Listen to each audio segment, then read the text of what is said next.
வாங்க ஃப்ரெண்ட்ஸ், இன்றைக்கி டேஸ்டியான பொங்கல் எப்படி பண்ணுறதுன்னு பார்க்கலாம் வாங்க. ஒரு டம்ளர் அளவுக்கு ரேஷன் பச்சரிசி எடுத்துக்கோங்க. அதே டம்ளரில் அரை டம்ளர் அளவுக்கு பாசிப்பருப்பு ரெண்டுத்தையும் சேர்த்து ஊற வச்சுடுங்க. 1 hour போல் ஊற வச்சுடுங்க. இப்போ அது குக்கரில் மாற்றிக்கலாம். அரிசியும் பருப்பும் சேர்த்து நம்ம 1.5 டம்ளர் அளவுக்கு எடுத்திருக்கோம். இப்போ தண்ணி அதுக்கு நம்ம 4 டம்ளர் அளவுக்கு தண்ணி ஊற்றிக்கிட்டால் நமக்கு கரெக்டாக இருக்கும். அந்தளவுக்கு நீங்கள் தண்ணி ஊற்றிக்கோங்க. நம்ம சாப்பாடு செய்கிறதுக்கு 1 டம்ளர் அரிசிக்கு 2 டம்ளர் தண்ணி எடுத்துப்போம்.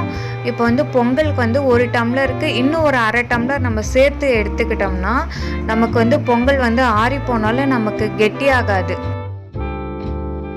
பொங்கலுக்கு தேவையான அளவு உப்பு சேர்த்துக்கோங்க. சேர்த்துட்டு குக்கர் மூடி போட்டுட்டு விசில் போட்டுட்டு ஒரு 5 விசில் விட்டுட்டு எடுத்துருங்க.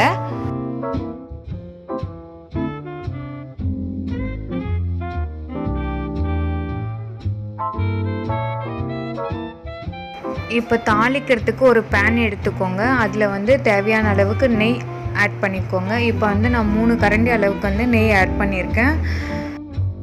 1 ஸ்பூன் சீரகம், 1 ஸ்பூன் மிளகு, கொஞ்சமாக இஞ்சி கட் பண்ணிவிட்டு சேர்த்துக்கோங்க. முந்திரி இருந்தால் சேர்த்துக்கோங்க, இல்லைன்னா விட்டுருங்க, அது ஆப்ஷனல் தான். இப்போ எல்லாமே லைட்டாக சேர்த்து அப்படியே வறுத்துக்கோங்க. முந்திரி கொஞ்சம் கலர் மாறட்டும். லாஸ்ட்டாக நம்ம கருவேப்பிலை மட்டும் சேர்த்துட்டு ஸ்டவ் ஆஃப் பண்ணிடலாம்.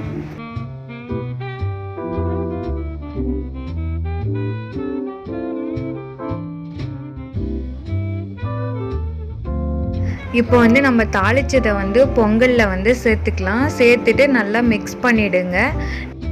ரேஷன் அரிசியிலே நம்ம டேஸ்டியான பொங்கல் இப்போ ரெடி பண்ணியாச்சு.